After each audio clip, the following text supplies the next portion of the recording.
गोविंदाय भक्तजनमानस निवासाय श्री रामचंद्राय श्री हनुमते नमः।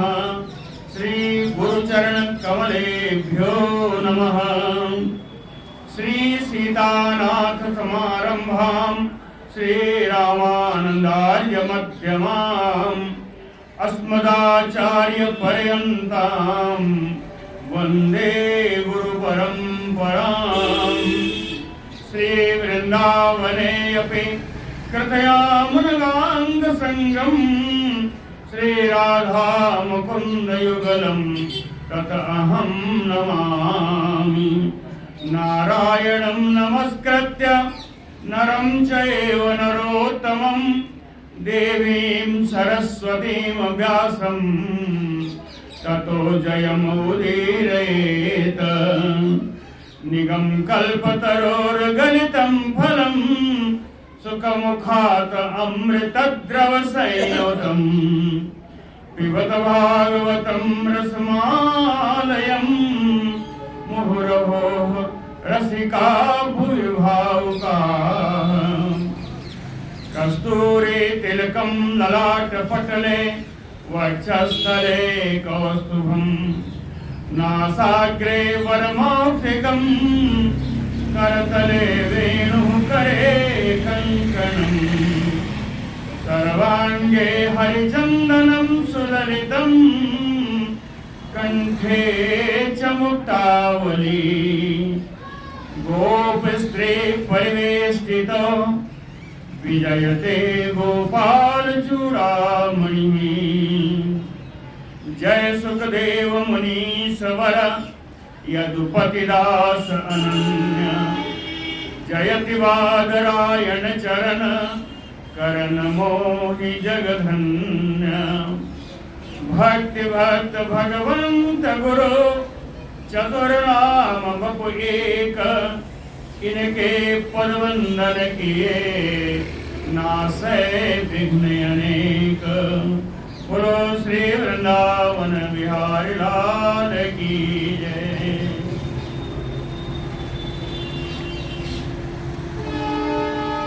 दत्तात्रेय जी यदुराज को ये सुना रहे हैं कि मैंने शिक्षा कहाँ से पाई। उन्होंने कहा मेरे बहुत सारे गुरु हैं, 24 गुरुओं का नाम लिया, जिनमें से 8 गुरु का मैंने कल आपको बता दिया है। बाकी आगे के गुरु देखिए उनके कौन हैं।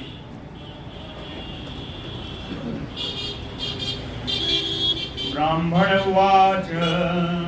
ब्राह्मण यानी दत्तात्रेय जी बोलते हैं सुखम ऐन्द्रियकम राजन स्वर्गे नरक एव च देहिनां यद् यथा दुःखं तस्मात् न इच्छेत तद् बुधः। देहिनां यद् यथा दुःखं। शरीरधारियों को दुख बुलाना नहीं पड़ता, दुख को आमंत्रण नहीं देना पड़ता, दुख अपने आप ही आ जाता है। दुख के लिए कोई प्रयत्न नहीं करता है ना, कोई चेष्टा नहीं करता कि हमें दुख प्राप्त हो। शरीरधारियों को दुख जैसे स्वतः प्राप्त होता है, कहें उसी प्रकार स्वर्गे नरक एव च सुखम ऐन्द्रियकम। स्वर्ग में और नरक में भी इंद्रियों का सुख तो प्राप्त होता ही है। यहाँ जैसे दुख प्राप्त होता है, वैसे ही इंद्रियों का जो भोग विषय है, तो सुख हो या दुख हो, वो तो स्वर्ग या नरक में भी प्राप्त होता ही है। बुधा तस्मात् न इच्छेत। लेकिन जो विद्वान व्यक्ति हैं, जो विद्वान हैं, तस्मात् न इच्छेत तद, इस प्रकार के सुख या दुख की इच्छा नहीं करते और कहते हैं नहीं करना चाहिए। बुद्धिमान व्यक्तियों को सुख या दुख की इच्छा नहीं करना चाहिए। उदाहरण क्या है? कहें देखिए भैया, मेरा एक गुरु जो है अजगर है, अजगर एक गुरु है। अजगर कैसा है? कहें ग्रासम सुमिष्टम विरसम महांतम अस्तोकम एवचा यदृच्छया एव आपतितम ग्रसेत अजगरो अक्रियः। अजगर वृत्ति धारण कर लेनी चाहिए, अजगर वृत्ति धारण कर लेनी चाहिए। यदृच्छया एव आपतितम, स्वभावतः जो कुछ मिल जाए, स्वभावतः यानी प्रारब्ध के अनुसार जो कुछ प्राप्त हो जाए, प्रारब्ध के अनुसार जो कुछ प्राप्त हो जाए। यदृच्छया एव आपतितम, कहें क्या? कहें ग्रासम, भोजन के लिए अपने आप जो मिल जाए, जहां से भी प्रारब्ध के अनुसार जो प्राप्त हो जाए। कहें कैसा हो? कहें सुमृष्टम, बहुत मीठा हो, विरसम, रूखा सूखा हो, महांतम, बहुत ज्यादा हो, अस्तोकम, बहुत अल्प हो, बहुत छोटा हो या ज्यादा, थोड़ा हो या ज्यादा हो, है ना, स्वाद वाला हो या बिना स्वाद वाला हो, रूखा सूखा हो। कहें ग्रसेत, उसी का भोजन कर लेना चाहिए। कैसे? कहें अजगरो, अजगर की यही करता है, अजगर को जो प्राप्त हो जाए वही कर लेता है। एक और अजगर की विशेषता है, कहें अक्रियः, उदासीन पड़ा रहता है, उदासीन पड़ा रहता है। तो क्या व्यक्ति भी उदासीन रह पाएगा? नहीं रहता, लेकिन उसको उदासीन रहना चाहिए। अक्रियः, अजगर से मैंने सीखा कि जो मिल जाए खा लो और उदासीन पड़े रहो। इसीलिए दत्तात्रेय जी अवधूत देश में रहते हैं। और एक चीज है, कहीं यदि ना उपमेत ग्रासो, अगर भोजन नहीं मिला तो यदि ना उपनमेत ग्रासो, कहते हैं भूराणि अहानि सहित निराहारः, बहुत सारे दिन फाका करने पड़ जाता है, भूखे ही बिना आहार के बहुत सारे दिन सोना पड़ जाता है। सहित आहानि भूरिणी निराहारो, लेकिन इसके बावजूद भी वो अजगर अपनी जगह से नहीं हिलता, तो हमें भी वैसा ही करना चाहिए। अगर हमने ये मान ली कि अजगरी वृत्ति से या जो कुछ अपने आप मिल जाएगा वही खाऊंगा, वही भोजन करूंगा, तो बिना भोजन के रह जाइए, लेकिन उसके लिए प्रयत्न मत करिए। सयाति इहानि भूरिणी निराहारो अनुपक्रमः महाहियो, उस महा सर्प यानी अजगर के समान दिष्ट भुक, दिष्ट ही है प्रारब्ध, प्रारब्ध के अनुसार ही भोजन करिए। जो प्रारब्ध में है, जो दैव ने दिया है, उतना ही भोजन करिए। ओजः सहो बलयुतम बिभ्रत देहम अकर्मकम सयानो बीत निद्रश्चा ना ईहत इंद्रिया इंद्रियवान यपि। एक ने कहा भैया मेरा बहुत पराक्रम है, मैं तो कहीं से भी मार के ले आऊंगा, खा लूंगा। दूसरे ने कहा अरे जी हमारे इतनी कला है, मैं कहीं गा के खा लूंगा। तो उसका उत्तर भी दत्तात्रेय जी ने दिया, ओजः सहो बलयुतम बिभ्रत देहम। अगर शरीर में ओज मानी इंद्रिय बल है ना, सह और बल, इंद्रिय बल, मानसिक बल और शारीरिक बल, इन तीनों बलों से युक्त अगर शरीर है, शरीर में तीनों बल धारण करते हैं, फिर भी अकर्मकम, फिर भी बिना कर्म का ही रहना चाहिए। इन सांसारिक कर्मों में नहीं पड़ना चाहिए। कहे किस प्रकार? कहे पीत निद्रस्त शयानो, जैसे निद्रा नहीं आती फिर भी सोए रहते हैं, सोते हैं निद्रा के लिए, लेकिन निद्रा नहीं आती तब भी सोए रहते हैं। कहे पीत निद्रस्त शयानो नाईहते इंद्रियवान अपि, इंद्रियवान होने पर भी कोई कामना नहीं करनी चाहिए। इंद्रियवान अपनी ना इहेत, यह माने इच्छा है ना, कोई भी इच्छा कोई कामना नहीं करनी चाहिए। ये पहले गुरु हुए यानी 9वें गुरु हुए। अब 10वें गुरु को देखिए। मुनि प्रसन्न गंभीरो दुर्विगाहियो दुरत्ययः अनंत पारो ही अर्चोभ्या स्तिमितोदयु अर्णवः। उन्होंने कहा समुद्र मेरे 10वें गुरु हैं, समुद्र मेरे 10वें गुरु हैं।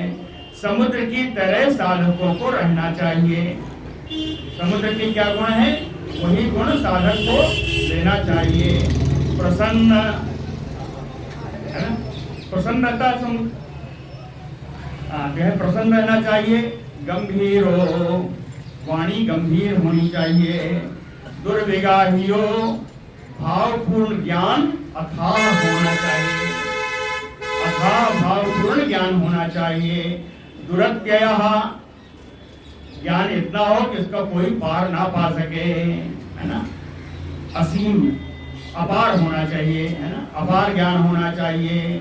अनंत पार हो, यह है असीम, जिसका कोई सीमा न हो, अनंत हो, है ना, अनंत इसका ज्ञान होना चाहिए। तो इसके समुद्र के जो गुण हुए वो प्रसन्नता, गंभीरता, है ना, अगाधता, है ना, अपारता और असीम, इस तरह साधक को होना चाहिए। जो साधक समुद्र की तरह बनना चाहते हैं उनको समुद्र की तरह ऐसा होना चाहिए। मैंने तो समुद्र से ही शिक्षा ली है।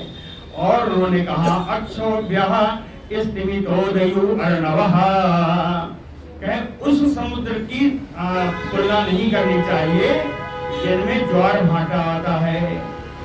अक्षोभ्यः स्तिमितोद, ज्वार भाटा से रहित, जो क्षुब्ध ना होता हो, उस समुद्र के भांति रहना चाहिए, है ना। पांडे जी अभी पूछ रहे थे मुझसे, ज्वार भाटा आएगा तो समुद्र का क्या होगा। इसके लिए व्यास जी ने लिख दिया अक्षोभ्यः स्तिमितोदयु अर्णवः, समुद्र के समान, उस समुद्र के समान जो ज्वार भाटा से रहित हो, जिसमें क्षोभ ना उत्पन्न होता हो, है ना, शांत समुद्र की मैं बात कर रहा हूँ। ऐसा व्यास जी ने कहा। समृद्ध कामो हीनो वा नारायण परो मुनि न उपसर्पेत न सुसेत सरिद्भिर्यो सागरः। कहे समुद्र से एक शिक्षा और मिलती है, वो बड़ी शिक्षा है। कहे सागरः सरिद्भिर्यो न उत्सर्पेत न सुसेत। वर्षा काल में नदियां जब उफान भरती हुई चलती हैं तो वो भी समुद्र में ही जाके मिलती हैं। लेकिन समुद्र अपनी मर्यादा नहीं तोड़ता, समुद्र में बाढ़ नहीं आती। और ग्रीष्म काल में जब नदियां सूख जाती हैं, उनका जल नहीं जाता, फिर भी समुद्र में जल कम नहीं होता। तो ना बाढ़ आए और ना जल कम हो, तो ना उत्सर्पेत न सुसेत सरित भी, नदियों की तरह कौन? सागरः। इसी प्रकार जो नारायण परो मुनि, जिन साधकों ने भगवान का आश्रय प्राप्त किया है, उन साधकों को भी समृद्ध कामो हीनो वा, सुख दुख की अवस्था समान होना चाहिए। ना तो प्रसन्नता में भूल जाना चाहिए और ना तो निराशा में दुखी हो जाना चाहिए, है ना। भगवान राम ने ऐसे ही किया था। प्रसन्नता न गताभिषेकतः न ममलो वनवास दुःखतः। भगवान के मुख पर जब वनवास मिला तो कोई उदासी नहीं थी, जब अभिषेक का प्रसंग आया तो कोई खुशी नहीं थी। प्रसन्नता मया न गताभिषेकतः न ममले वनवास दुःखतः। तो मुख तो भगवान राम जैसा होना चाहिए। मुखाम्बुज श्री रघुनंदनस्य, ऐसा मुख भगवान का चरण कमलवत मुख कहें। सदास्तु मंजुलम मंगलप्रदा, हमेशा कल्याण करने वाला भगवान का मुख हो, ऐसी शोभा हो। यहाँ कहते हैं सागर की तरह ना तो बढ़ना चाहिए ना घटना चाहिए, ना प्रसन्न होना चाहिए ना दुखी होना चाहिए समृद्धि पर, है ना। ये सागर हो गए। कहें अब 11वें गुरु आ रहे हैं, कहें ये स्त्रियां हैं, स्त्रियां हमारी 11वें गुरु हैं। नहीं, स्त्रियां नहीं, पतंगे, पतंगे 11वें गुरु हैं। पतंगा का क्या बताया? कहें दृष्ट्वा स्त्रियं देवमायां तत्भावैः अजितेन्द्रियः प्रलोभिता पतति अंधे तमसि अग्नौ पतंगवत। कहते हैं प्रेम पतंग की तरह प्रेम नहीं करना चाहिए। पतंग क्या है? पतंगा जब आग की लौ देखता है तो बड़ी दूर से दौड़ के आता है और उसको पकड़ना चाहता है कि बड़ा सुंदर रूप है इसका, देखें, आता है उसी में जलकर मर जाता है। इसलिए किसी रूप पर मोहित नहीं होना चाहिए। पतंगवत, पतंगवत प्रलोभितः पतंति अग्नौ। यह लोभ के कारण, रूप का लोभी ये आता है और उसी अग्नि में गिरकर स्वाहा हो जाता है। तद्भावैः, इसी प्रकार से अजितेन्द्रियः, जिन्होंने अपने इंद्रियों पर विजय प्राप्त की है, कहते हैं दृष्ट्वा स्त्रियं प्रलोभितम्। सॉरी, गलत कह दिया। अजितेन्द्रियः, जिनकी इंद्रियां जिनके बस में नहीं है, है ना, जिनकी इंद्रियां जिनके बस में नहीं है, वो लोग जो हैं जब दृष्ट्वा स्त्रियं, स्त्रियों को देखा, देख करके प्रलोभितः, प्रलोभित हो जाते हैं। लोभ के कारण कहाँ जाते हैं ये? वो तो अग्नि में गिरा, ये कहाँ गिरेंगे? अंधे तमसी, ये अंधकार पूर्ण नरक में जाके गिरते हैं। इसलिए रूप पर मोहित नहीं होना चाहिए, ऐसा बताया। एक शब्द और आया इसमें, कहे देवमायाम। स्त्रियां क्या है? ये देवताओं की माया है, जिससे व्यक्ति इनके चक्कर में पड़ करके मुक्ति ना पा सके, है ना। देवमायाम, पूरा श्लोक देख लीजिए। दृष्ट्वा स्त्रियं देवमायाम तद्भावैः अजितेन्द्रियः प्रलोभितः पतति अंधे तमसि अग्नौ पतंगवत। कहते हैं जब बात चली गई है स्त्रियों की तो थोड़ा बता देते हैं। एक श्लोक उसके लिए लिखा, योषित हिरण्य आभरण अंबरादि द्रव्येषु माया रचितेषु मूढ़ः प्रलोभितात्मा हि उपभोग बुद्धया पतंगवत नश्यति नष्ट दृष्टिः। कहे मूढ़ा, ऐसे मूर्ख लोग हैं जिनको मति भ्रम है। कहे योषित हिरण्य, आ गया ना, हिरण्य माने सोना, तो योषित स्त्री। कहे कामिनी कंचन, आ गया, दोनों आ गया। कामिनी कंचन और आभरण अंबर आदि, बढ़िया बढ़िया गहने देखे, बढ़िया बढ़िया वस्त्र देखे, है ना। आभूषण और वस्त्रों के द्वारा भी कहे द्रव्येषु, इन वस्तुओं में जितनी आसक्ति हो जाती है। आसक्ति क्यों होती है? ये वस्तुएं कहाँ से आई हैं? कहे माया रचितेषु, इन सब माया के द्वारा ही रचित वस्तुएं हैं। इन वस्तुओं से उपभोग बुद्धिया प्रलोभितः, इनका उपभोग करने की बुद्धि से, लोभ के कारण पतंगवत नश्यति, इनको जब उपभोग करने के लिए जाएगा तो वहीं पर उसी कीड़े के समान, उसी पतंगे के समान जो जल में गिरकर मर गया, ये भी नाश हो जाएंगे। नाश होने का एक कारण एक शब्द में आगे दिया है, कहे नष्ट दृष्टि ही। ऐसा कौन लोग करेंगे? जिनका विवेक समाप्त हो गया हो, नष्ट दृष्टि ही, है ना। इसमें उन जो प्रणीता पत्नी है उनके बारे में नहीं लिखा है। अप्रणीता पत्नियों के प्रति जिनका आकर्षण होता है, वो आकर्षण गलत है, उनके लिए लिखा है। आप लोग ऐसा मत समझिएगा कि पूरा रोका हुआ है ना। आप उसके सदाचार अलग है। गृहस्थों के सदाचार जहाँ हैं, ये उनके सदाचार, उनके नियम अलग हैं। वो भी आएगा इसी में, भगवान बताएंगे, है ना। लेकिन ये जो सामान्यतया लोग स्त्रियों के प्रति आकर्षित हो जाते हैं, वो बताया कि ये स्त्रियां, और ये सोना केवल स्त्री नहीं है, सोना है, आभरण है, वस्त्र हैं, ये सब जो माया रचित जो वस्तुएं हैं, इनमें जो उपभोग बुद्धि से जो प्रलोभित हो जाता है, लोभ कर बैठता है, वो इसी कीड़े के समान नष्ट हो जाता है। अस्तोकम ग्रसेत ग्रासम देहो वर्तेत यावता गृहान अहिंसन आतिष्ठेत वृत्तिम माधुकरेम मुनिः। कहते भैया मधुकर जो है, इनसे भी मैंने शिक्षा ली है, भौरों से, है ना। वहां पर मधुक लिखा है, मधुक लिखा है, इसका अर्थ भौरे भी होते हैं और मक्खियां भी होती है ना। तो कहते हैं दोनों को बताएंगे। आप पहले देख लीजिए।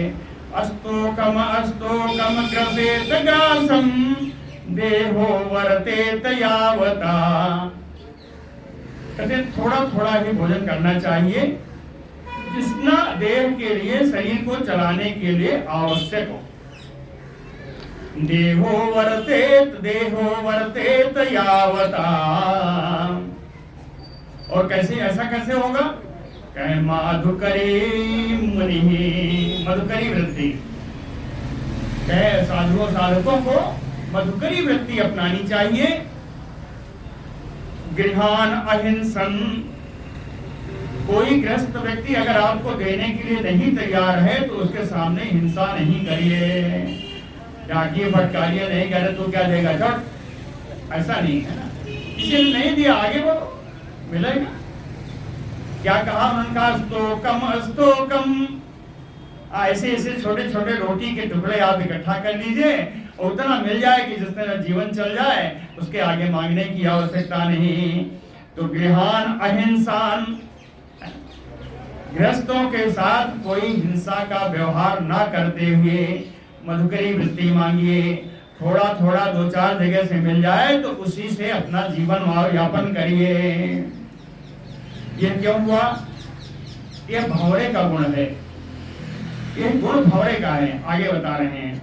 अणुभ्यश्च महद्भ्यश्च शास्त्रेभ्यः कुशलो नरः सर्वतः सारम अदद्यात् पुष्पेभ्यायो खटपदः। 6 पैर वाला भंवरा। ये जो भंवरा है क्या करता है?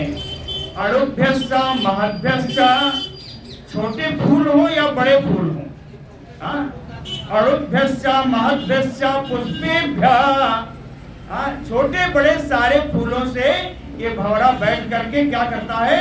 सर्वतः सारम अदादद्यात्, सब जगह से उन फूलों का निचोड़, फूलों का मकरंद चूस लेता है ना, मकरंद चूस लेता है। उसको परवाह नहीं कि छोटा फूल है कि बड़ा फूल है, सब में से रस निकाल लेता है।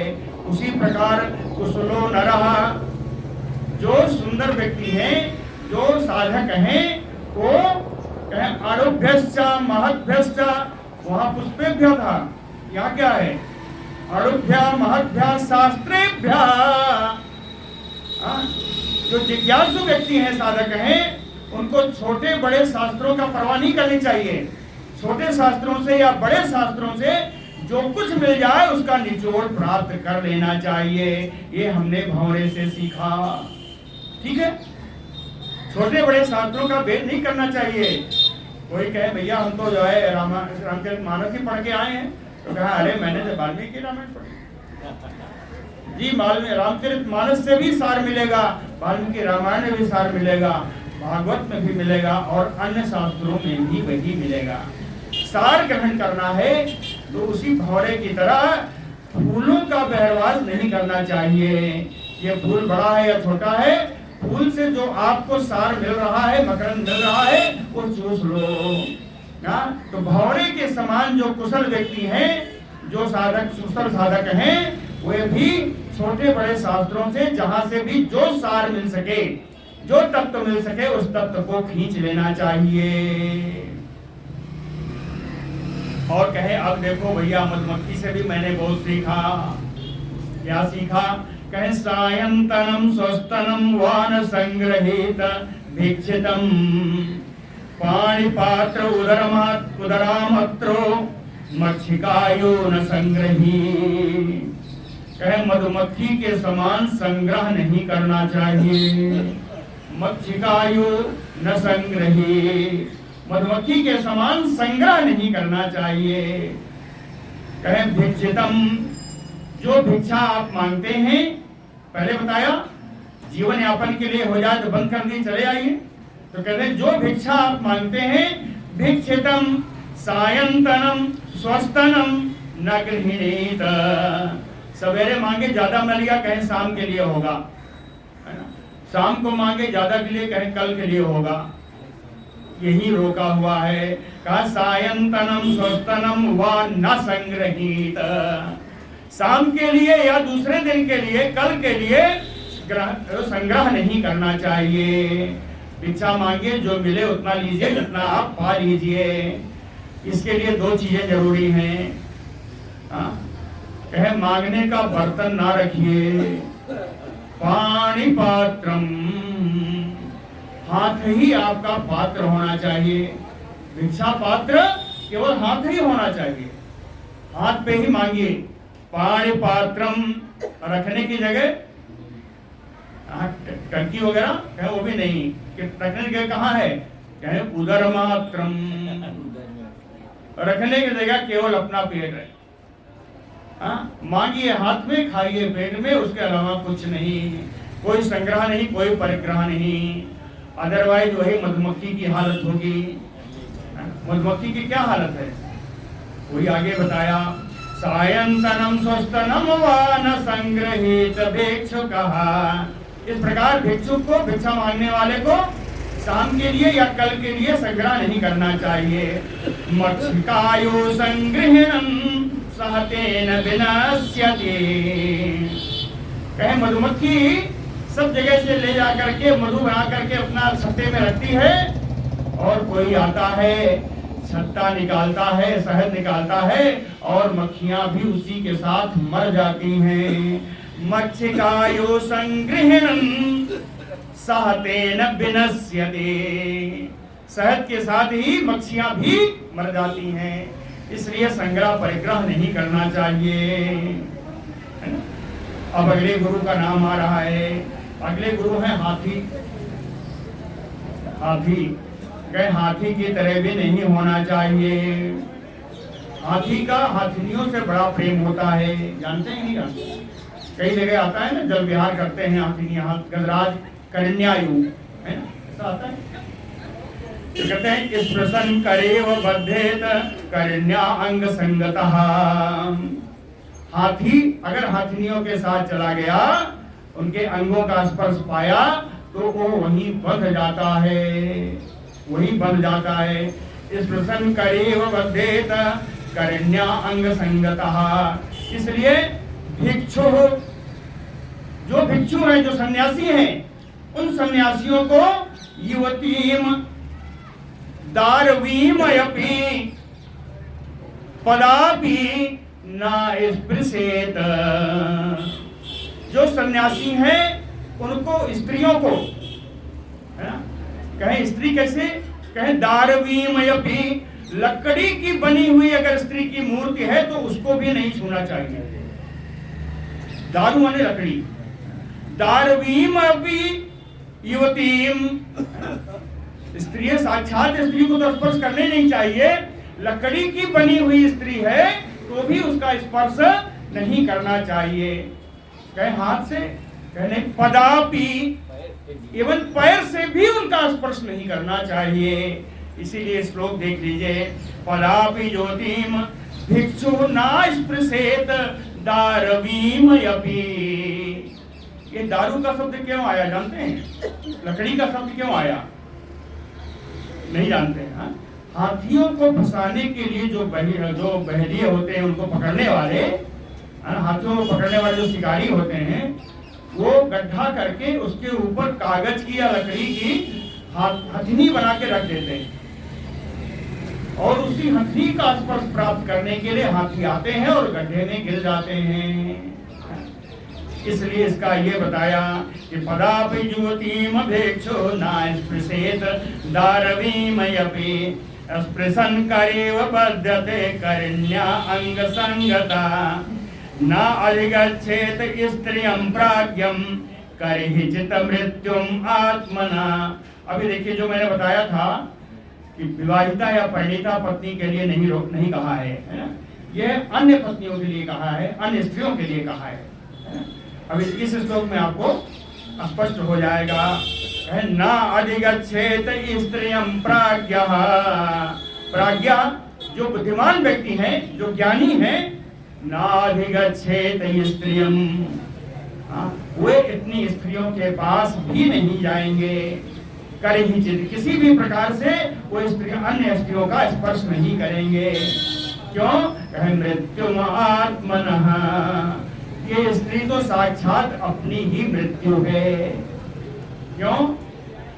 बलाधिकैः सहन्नेत गजैः अन्य गजो यथा। एक हाथी आया बाहर से और किसी हथनी के साथ समागम करने लगा तो दूसरा हाथी अगर बलवान है तो उसे मार डालेगा, उसको मारकर घटा देगा। कहीं इसी प्रकार अगर अन्य स्त्री पर, पराई स्त्री पर आपने नजर रखी तो आपसे बलवान कोई होगा तो आपको मार करके वो ले जाएगा, है ना। इसलिए अपनी स्त्री की बात नहीं है, ये पराई स्त्रियों की बात है। तो बलाधिकैः सहन्नेत, जिसका बल ज्यादा होगा वो मार देगा। गजैः अन्य गजो यथा न देयं न उपभोग्यं च लब्धैः यद् दुःख संचितं भुक्ते तदपि तच्चा अन्यो मधुहायो अर्थवित् मधु। कहते हैं अब जो मधु का शिकार करता है वो भी मेरा गुरु है। दत्तात्रेय जी कहते हैं जो मधु का शिकार करता है, जो मधु निकालता है जगह जगह, कहे वो भी मेरा गुरु है। कहें कैसे भैया? कहें सुनिए, मधुहायु अर्थवित् मधु, उस मधु के शिकारी को तो अपने मधु से ही काम है ना। लेकिन मधुमक्खियों का क्या? कहे लब्धैः लुब्धैः यत् दुःख संचितम्, लालच के कारण बड़े दुख से संचित करती है मधुमक्खी धन, है ना, शहद का बड़े दुख से संचित करती है। लेकिन अपने रहते न देयम न उपभोग्यम, वो शहद न किसी को देती है न स्वयं उपभोग करती। वो शहद जो उसने इकट्ठा किया, दुख पूर्ण इकट्ठा किया है ना, दुख सह के यहाँ वहां रस से बैठ करके घूम के ले आई, इकट्ठा किया। दुख संचितम लब्धैः लुब्धैः, लालच से, लोभ के कारण उसने दुख से संचित किया हुआ अपने धन को न किसी को देती है न स्वयं उपभोग करती है।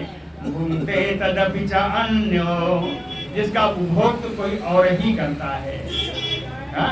सुदुःखोपार्जितैः वित्तैः, इसी प्रकार मनुष्य जो हैं बहुत दुख उठा करके बहुत सारा धन कमाते हैं। दुख सुदुःख उपार्जितैः वित्तैः, क्यों उतारते हैं? आसासानाम, अपनी इच्छाओं की पूर्ति के लिए। आसासानाम सुदुःखोपार्जितैः वित्तैः आसासानाम गृहासिसा, जो गृहस्थ होते हैं। लेकिन मधुहायु अग्रतो भुंक्ते यति ही वै गृह मेधिनाम, लेकिन उस मधु के शिकारी की तरह, मधु निकालने वाले की तरह यहाँ यति लोग, सन्यासी लोग आते हैं और भिक्षा में ले जाते हैं। गृहस्थ उसका उपभोग नहीं कर पाता और सन्यासी लोग पहले पा जाते हैं। भुंक्ते यति ही वै गृह मेधिनाम, उन गृहस्थों से पहले उस सन्यासी लोग पा जाते हैं, है ना। तो ये मत शिकारी की तरह से मैंने शिक्षा प्राप्त की। ग्राम्य गीतम न शृणुयात यति बनचरः क्वचित् शिक्षेत हरिणात बद्धात मृगयोगीत मोहितात। कहते हरिण से भी मैंने एक शिक्षा प्राप्त की। हरिण से क्या शिक्षा मिली?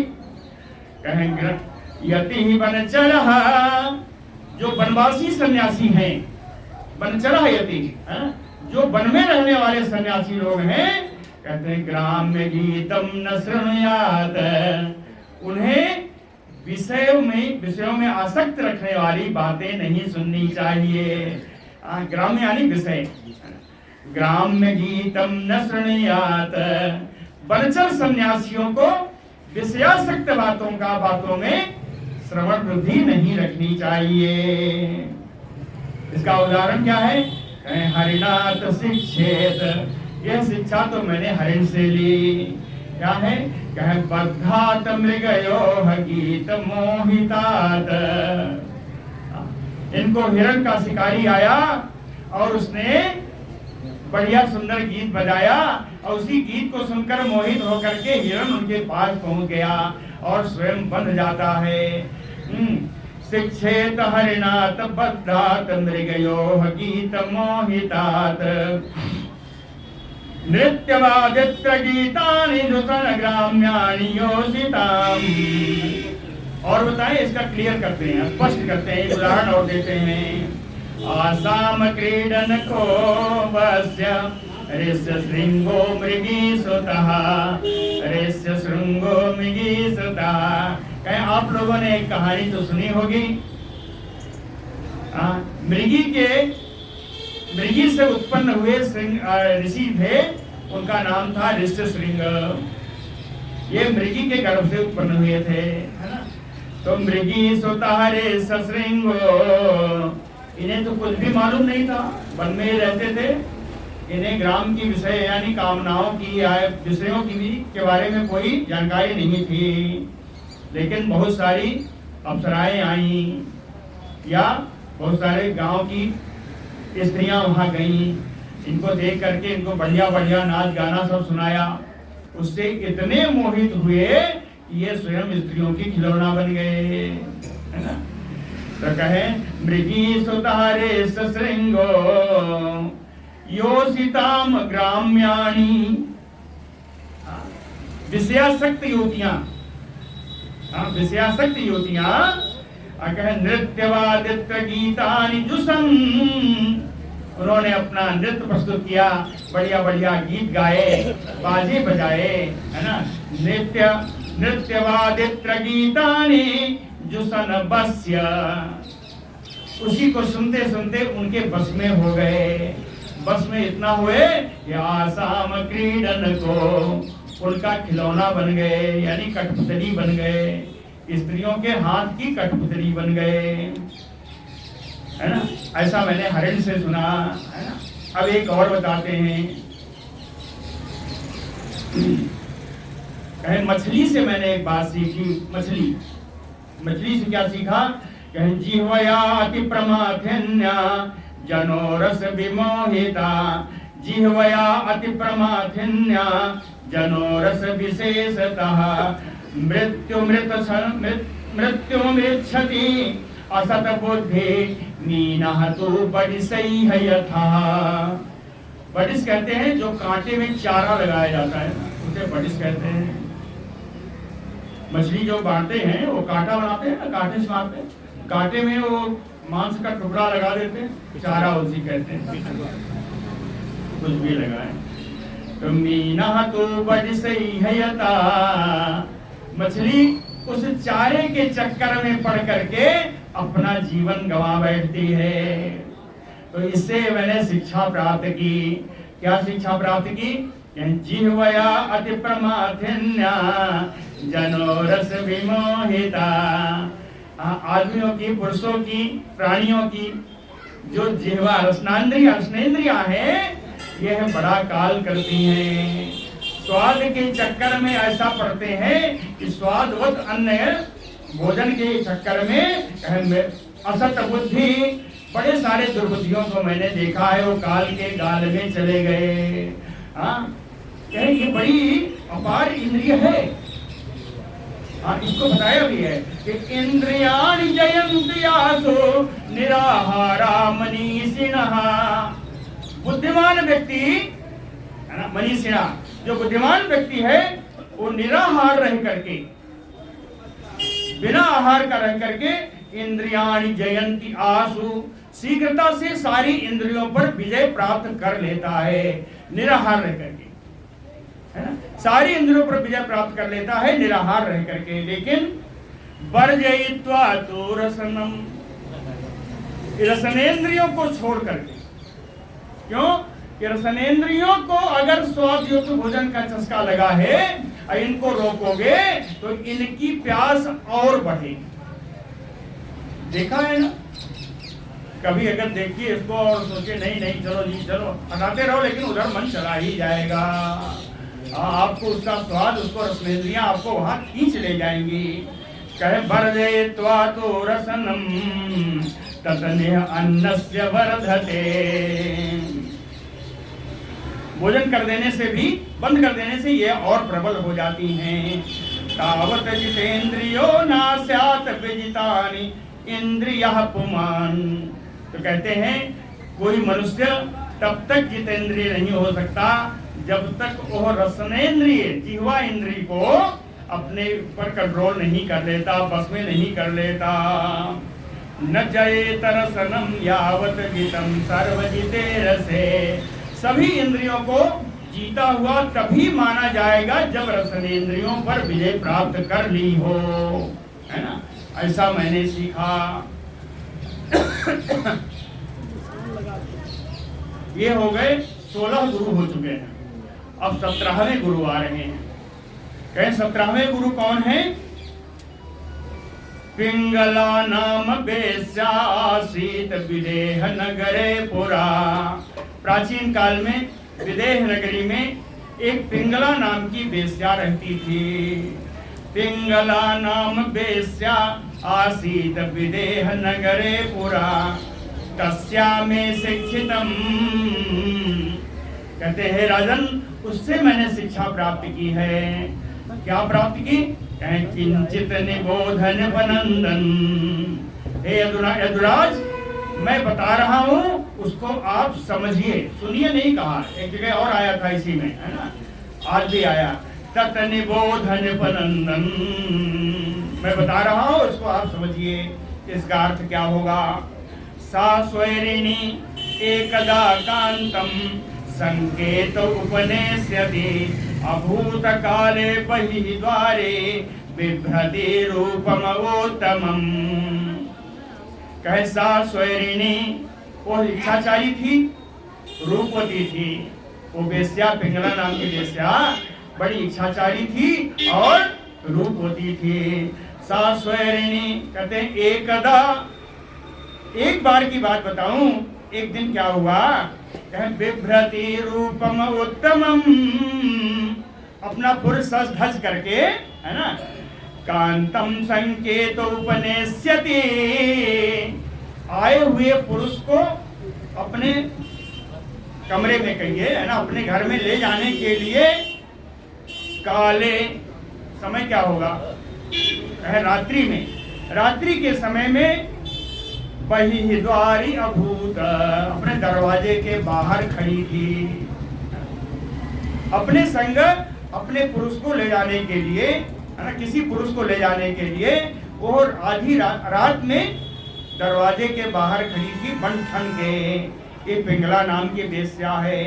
कहे मार्गम आगच्छतो वीक्ष पुरुषान पुरुषर्षभ तान शुल्कदान वेत्तवत्तः कांतान नेने अर्थ कामुका।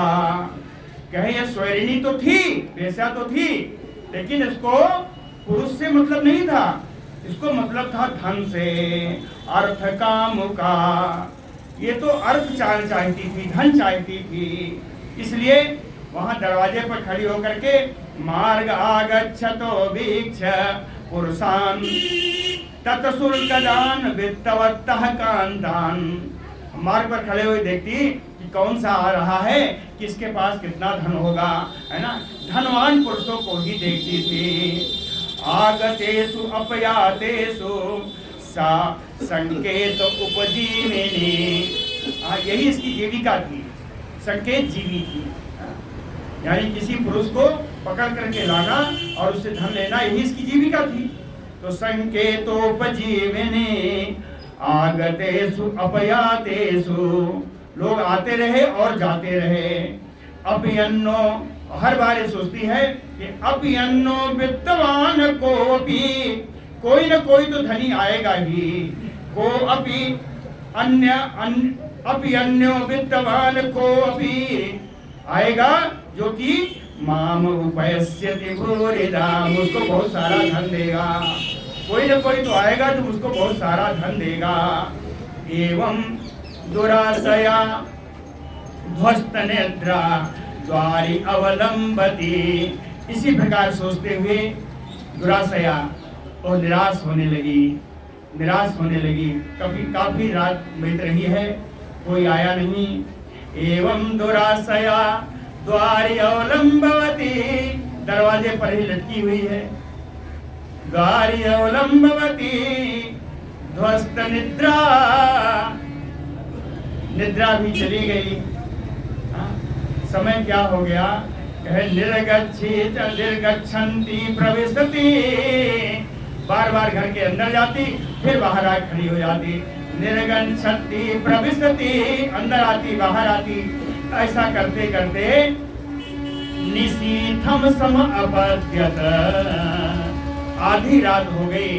अब तो लोगों का आना जाना भी कम हो गया, बंद हो गया। तस्या वित्ताशया, कहते हैं और चीज की इच्छा हो शांत हो जाती है, लेकिन वित्ताशया बड़ा कठिन है। धन का लोभ नहीं जाता, तो धन का लोभ बड़ा कठिन है। ये तो धन के लोभ में वहां खड़ी है। तस्या वित्ताशया, उसका धन का लोभ था। धन के लोभ के कारण शुष्क शुष्यत वक्त्राया, उसका मुख सूखने लगा। दीन चेतसः, उसका चित्त बड़ा दुखी हुआ। निर्वेदः परमो जज्ञे, अब उसी समय उसको वैराग्य हो रहा है। निर्वेदः परमो जज्ञे, इस निराशा ने उसके अंदर परम वैराग्य उत्पन्न कर दिया। चिंता हेतु, जिस वैराग्य का कारण चिंता था, इस वैराग्य का कारण चिंता था, लेकिन वैराग्य है कैसा? कहे सुखावह, सुख प्रदान करने वाला है। जिसका कारण चिंता है, लेकिन वो सुख प्रदान करने वाला वैराग्य उसको यहीं से उत्पन्न हो गया, इसी निराशा से। तस्याम निर्विण्ण चित्ताया गीतम शृणु यथा मम, कहते हैं हे राजन, उस वैरागी चित्त की कथा मैं सुनाता हूँ। उसने जो उस समय जो गीत गाया, उस गीत को मैं सुनाता हूँ, तुम सुनो। तस्याम निर्विण्ण चित्ताया गीतम शृणु यथा मम, मैंने सुना है। निर्वेद आत्म पासानाम पुरुषस्य यथा ही असि, कहे निराशा ऐसी खराब चीज है कि इसमें निराशा के पास में जकड़ा हुआ मनुष्य को काटने के लिए तलवार भी काम नहीं आती। तलवार है तो यही वैराग्य है। इस आशा में निराशा में लटकते हुए मनुष्य के इस पास को काटने के लिए कोई तलवार नहीं बनी। तलवार है तो वैराग्य ही। निर्वेद आशा पासानाम पुरुषस्य यथा ही असि, नहीं अंगात जात निर्वेदो देह बंधम जिहासते, नहीं अंगात जात निर्वेदो, कहते हैं जिसे वैराग्य नहीं हुआ, जिसे वैराग्य नहीं हुआ, यह इसी लफड़े में फंसा हुआ है। विश्व के बहुत सारे कर्मों में ही जो फंसा हुआ है, जिसे एक भी बार वैराग्य नहीं हुआ, देह बंधम जिहासति, वो हम ये समझेंगे कि वो इस शरीर के बंधन से मुक्त होना ही नहीं चाहता। देह बंधम न जिहासति न यथा विज्ञान रहितो मनुजा ममता नृप। हे राजन, इसका एक उदाहरण बताओ। कहते हैं जैसे अज्ञानी पुरुष ममता को नहीं छोड़ना चाहता, उसी प्रकार जिसके शरीर में वैराग्य किसी बात से उत्पन्न नहीं हुआ, वो हम ये समझेंगे कि अपने शरीर को छोड़ना ही नहीं चाहता। नहीं अंगात जात निर्वेदो देह बंधम जिहासते। अब कहते हैं, अब सुन लीजिए जो पिंगला ने कहा है ना, पिंगला ने जो कहा सुन लीजिए। पिंगला उवाच अहो में मोह विततिम पश्यत अभिजितात्मनः। अरे मैं इंद्रियों की कितनी बस में हो गई, बेकार है मुझे, मैं इंद्रियों के इतने बस में हो गई। मोह विततिम पश्यत, अरे देखो इस मोह का कितना विस्तार हो गया है। विततिम विस्तार, इस मोह का विस्तार तो देखो। या कांता असतः, ये जो दुष्ट पुरुष हैं, कामी पुरुष हैं, इन कामी पुरुषों से कामम कामयेन, इनसे मेरी अभिलाषाओं की पूर्ति होगी। जो स्वयं कामी पुरुष हैं, इनसे क्या मेरी कामनाओं की पूर्ति हो सकेगी? बालिसा, मैं कितनी मूर्ख थी, मैं कितनी मूर्ख थी। संतम समीपे रमणम रति प्रदम वित्त प्रदम नित्यम इमं विहाय। कहे कितनी मूर्ख थी, मेरे इतने समीप मेरे भगवान हैं, मेरे हृदय में मेरे आराध्य हैं। संतम समीपे रमणम रति प्रदम, जिनका निष्काम प्रेम, जिनका प्रेम अमर है। वित्त प्रदम, परमार्थ का रूप, परमार्थ रूपी धन प्रदान करने वाले हैं, प्रेम प्रदान करने वाले हैं, परमार्थ रूपी धन प्रदान करने वाले हैं। कहे ये तो आज जन्मे हैं, कल मर जाएंगे। ये तो मेरे भगवान जो है वो नित्यम, वो तो नित्य साथ रहने वाले हैं, मेरे मरने के बाद भी मेरे साथ रहने वाले हैं। नित्यम इमं विहाय। धिक्कार है कि मैंने ऐसे प्रभु को, ऐसे प्रेमास्पद को छोड़ करके तुच्छमहं भजे, इन तुच्छ पुरुषों क्या मैं सेवा करती थी। ये कौन है? कहे अकामदम, एक भी कामनाओं को पूर्ण न करने वाले हैं। ये मेरी एक भी कामनाओं को, मेरी एक ही अभिलाषा को नहीं पूर्ण कर सकते। क्यों नहीं कर सकते? कहे दुख भयादि शोक मोह प्रदम, कामना तो पूर्ण नहीं कर सकते, हाँ दुख दे सकते हैं, भय दे सकते हैं, डरा सकता है। आदि दुनिया का रोग दे सकते हैं, दुख शोक दे सकते हैं, मोह प्रदान कर सकते हैं, लेकिन मेरी कामनाओं को पूर्ण नहीं कर सकते। मेरे इस जीवन को धिक्कार है। वो पिंगला कहती है अहो मया आत्मा परितापितो वृथा सांकेत वृत्त्या अति विगर्ह्य वार्तया। कहती है अरे मैंने क्या किया, अति विगर्ह्य, इतना निंदित कार्य किया। वो भी क्यों? सांकेत वृत्ति को ही मैंने अपनी जीविका बना ली। इतना निंदित कार्य किया, इस सांकेत वृत्ति को मैंने अपना जीवना बना लिया। अहो मया आत्मा परितापितो वृथा, अरे मैंने अपने शरीर को, अपने मन को व्यर्थ में ही ताप युक्त किया, उसको दुखी किया। अस्त्रैणात् नरात् क्रीतेन, मैं तो खरीद ली गई। कहे मैं मुझको तो खरीद लिया। किसने खरीदा? कहे अस्त्रैणेन, यही स्त्री लंपटों ने खरीदा। या अर्थत्रिशो, जो धन के लोलुप हैं उन्होंने खरीदा। अनुशोच्यात, जो सोचने योग्य हैं, जो शोक करने योग्य हैं, इन सब ने मुझसे खरीदा। रतिम आत्मना इच्छति, और इस शरीर से क्या मैं रति चाहती थी? ऐसा कहते हुए पिंगला कहती है मेरे इस जीवन को धिक्कार है। यद अस्थिभिः निर्मित वंशवस्य स्थूणं त्वचारो मनखैः कहती है मेरा ये शरीर क्या है? शरीर ही घर है। वो कहती है शरीर घर है, इसमें खूनी ऊनी कहाँ लगेगी? घर बनाने की लगती है ना। तो कहे अस्थिभिः निर्मित वंशवस्यम, आड़े के बेड़े जो बांस लगे हैं ये है, इसमें शरीर में पड़ी हुई अस्थियां हैं।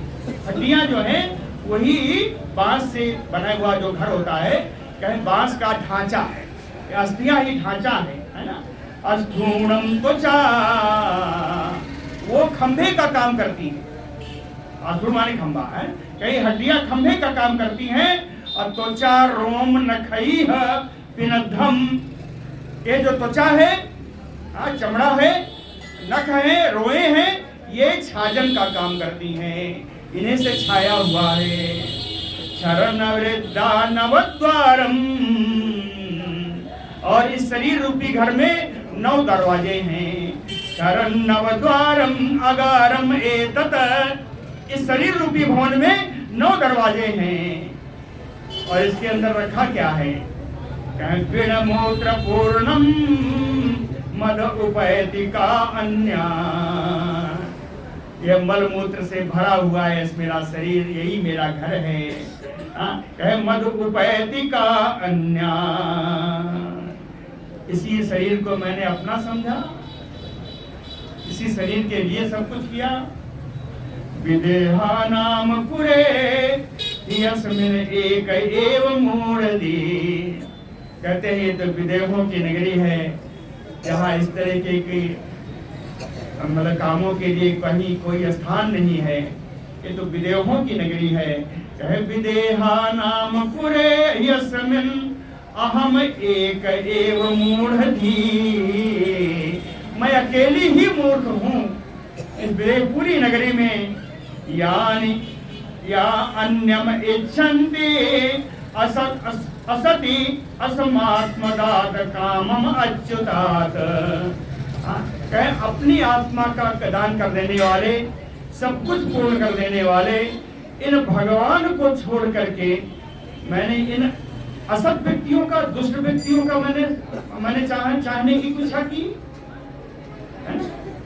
या अन्यम इच्छन्ति, मैंने दूसरे को कैसे चाहने की इच्छा की, जब मेरे सामने इतने परिपूर्ण अपने आत्मा का दान करने वाले भी भगवान सामने हैं मेरे हृदय में। सुरहित प्रेष्ठ तमोनाथ आत्मा च अयम शरीरिणाम तम विक्रिय आत्मना एव अहम रेमे अनेन यथा रमा, कहते हैं ये भगवान मेरे सुहित, मेरे सबसे बड़े हितैषी हैं। प्रेष्ठतमो, मेरे प्रियतम हैं। नाथ, मेरे स्वामी हैं। आत्मा, कहे तो मेरे आत्मा है, मेरी आत्मा है। अयम शरीरिणाम तम विक्रियाम, मैं अपने शरीर को भी दे करके इन भगवान को खरीद लूं, मैं अपने शरीर का भी दान करके इन भगवान को खरीद लूंगी। अनेन एव अहम, और उन्हीं भगवान के साथ रेमे, मैं रमण करूंगी। यथा रमा, लक्ष्मी के समान मैं भी उन्हीं भगवान पे रमण करूंगी। यत प्रियमते विभजन कामाये कामदा नरा, ये जो बड़े कामी और इच्छाओं को पूर्ण करने वाले जो व्यक्ति लोग हैं, प्राणी हैं मनुष्य में और संसार में, इन्होंने किसका भला किया? कौन सा मेरा प्रिय कर दिया? कहते हैं कि आद्यंतवंतो, इसलिए नहीं भला कर सकते कि इनका आदि भी है, इनका अंत भी है। ये तो जन्म भी लेंगे और मरेंगे भी। भार्या देवाया, कहीं मनुष्यों की बात छोड़ दो, उन देवताओं को देखो। उन देवताओं, देवता कौन है? कहे काल विद्रुता, इनके ऊपर भी काल का डंडा चल रहा है, काल के गाल में पड़े हुए थे देवता भी हैं। ये अपनी पत्नियों को क्या दे देंगे? अर्थात परम दानी मेरे तो भगवान ही हैं। नूनम में भगवान विष्णु प्रीतो के नापि कर्मणा, कहती है निश्चित मुझे लगता है कि मेरे किसी कर्म पर मेरे भगवान मुझ पर रीझ गए। नूनम में भगवान प्रीतो विष्णु के नापि कर्मणा, क्यों? कहे दुराशा अयम निर्वेदो अयम, मेरी निराशा मुझके अंदर उत्पन्न कराई, जिससे मुझे यह वैराग्य प्राप्त हुआ। दुराशायाम निर्वेदो अयम यन में जाता सुखावह, जिससे मुझे बड़ा सुख प्राप्त हो रहा है। यन में जाता सुखावह तेन उपकृतम आदाय शिरसा ग्राम्य संगता त्यक्त्वा दुरासा शरणं व्रजामि तम अधीश्वरम तेन उपकृतम आदाय। जिसने भी किया, कहते मेरे ऊपर बड़ा उपकार कर दिया। तेन उपकृतम आदाय, उसी उपकार को लेकर के शिरसा ग्राम्य संगता त्यक्त्वा, उनके ही चरणों में सिर झुकाती हूँ। और ये विषया शक्ति को, ग्राम्य संगता यानी विषया शक्ति को, इस विषया शक्ति को त्यक्त्वा, त्याग करके दुरासा शरणं व्रजामि, उसी निराशा के शरण में जाऊंगी, उसी निराशा के शरण में जाऊंगा जिस निराशा ने यह वैराग्य उत्पन्न कराया। दुरासाम शरणं व्रजामि, और वो शरण कौन है? तम अधीश्वरम, उन्हें अधीश्वर भगवान की मैं शरण लेना चाहती हूँ। संतुष्टा श्रद्धया तत यथा लाभेन जीवति, जो कुछ मुझे प्रारब्ध के अनुसार मिल जाएगा उसी में मैं संतुष्ट रहूंगी, श्रद्धावान रहूंगी, उसी से मैं अपना जीवन यापन करूंगी। बेहरामेनम अहम आत्मना रमणेन वै, और उन्हीं को, उसी से अपना जीवन चलाती हुई आत्मा रमण में, भगवान में ही मैं रमण करती रहूंगी। कहे संसार कूपे पतितम, ये संसार तो कुआं है, इस कुएं में से भी गिरे हुए हैं, गिरे होते तो ठीक निकल आते। कहे विषयैः मुसिते क्षणम, विषयों ने उसकी आंखें भी छीन ली, कुएं में गिरे और अंधे हो गए। संसार कूपे पतितम विषयैः मुसित क्षणम, विषयों ने, सांसारिक विषयों ने आंखें भी छीन ली, अंधा कर दिया, अंधा कुएं में गिरे हुए हैं। ग्रस्तम कालाहिना, काल रूपी अजगर भी ग्रास करने के लिए तैयार खड़ा है। आत्मानम को अन्यः त्रातुम अधीश्वरा, ऐसी स्थिति में रक्षा करने वाला भगवान के सिवा और कौन होगा? को अन्यः त्रातुम अधीश्वरा। फिर कहती हैं निर्विदेत यथाखिलात, किसी भी कारण से हो, अगर वैराग्य हो जाए, अगर वैराग्य हो गया तो आत्मयो आत्मनो भोक्ता, तो वो व्यक्ति अपने से ही अपनी रक्षा कर लेगा। अप्रमत्तम इदम पश्येत ग्रस्तम कालाहिना जगत, इसलिए कहे अप्रमत्तम इदम पश्येत, सावधानी पूर्वक देखते रहना चाहिए कि सारा जगत काल से ग्रस्त है ना, उससे डरना चाहिए। ब्राह्मण उवाच, अंत में, ये तो पिंगला की बात बताई, अंत में दत्तात्रेय जी कहते हैं एवं व्यवस्थित मति दुरासाम कांत तरसजाम। इस प्रकार जो पिंगला को निराशा हुई, जो पुरुषों को जो देख रही थी धन के लोभी होने के कारण, उनके ना आने से जो उसे वैराग्य हुआ, चित्वा उपशमम अस्थाय, उस समय वो अपने को शांति महसूस करती हुई संयम उपवेशा, जा करके अपनी सेज पर सो गई। आशा ही परमम दुखम, इसलिए आशा लगाए रखना कि अब ठीक होगा, अब ठीक होगा, है ना। कोई बच्चा बिगड़ गया तो उसको हम तब तक सोचते हैं ठीक हो जाएगा जब तक कि वो अंतिम अवस्था को नहीं पहुंच जाता, है ना। तो कहते हैं आशा ही परमम दुखम, आशा ही परम दुख का कारण है। नैराश्यम परमम सुखम, और पहले से ही निराशा कर लो कि इसको जो होना होगा होगा जाए, है ना, हम तो अपना भजन करेंगे। नैराश्यम परमम सुखम यथा संचित कांतासम सुखम सुस्वाप पिंगला, जैसे पर पुरुषों की प्रतीक्षा छोड़ करके सिर्फ एक पिंगला वेश्या सुख पूर्वक जा करके सो सकी, वैसे ही आप लोग इन आशाओं को छोड़ करके निराश को ही भजन, निराश को ही भजन करें, हालांकि दुनिया नहीं मानती, है ना। ऐसा इन 17 गुरुओं की शिक्षा श्री दत्तात्रेय जी ने अब तक बता दी है। 7 गुरु और बचे हैं, वो कल हो जाएंगे। बोलो भक्त वत्सल भगवान की।